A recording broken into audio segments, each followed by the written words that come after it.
Manchester United will go head-to-head with Newcastle in the Premier League on Saturday.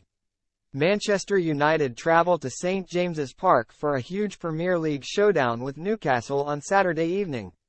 And the Red Devils could be ruining the fact they weren't taken over by Crown Prince Mohammed bin Salman's public investment fund when the match gets underway. Bin Salman was linked with a United takeover in 2018, but the PIF eventually secured a deal to buy Newcastle from Mike Ashley 3 years later.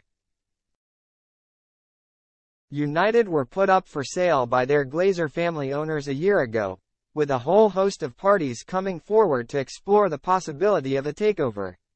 Ineos owner Sir Jim Ratcliffe appears to have come out of top of negotiations with the Glazers but will only get his hands on a 25% stake in the club when his £1.3 billion deal is eventually green-lighted.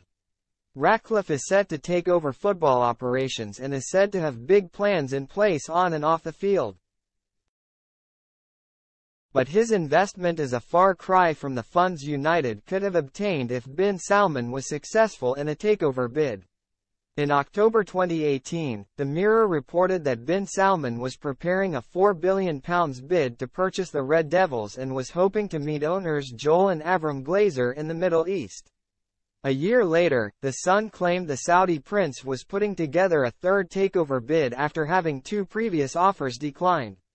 A deal never came to fruition as United remained in the Glazers' hands.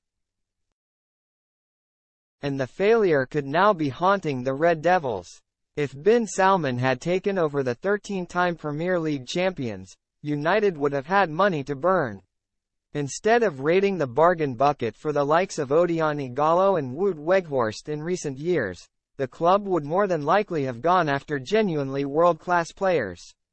They could have built a team that could rival the likes of Manchester City and Liverpool for the Premier League title and compete with the best teams in Europe for Champions League glory.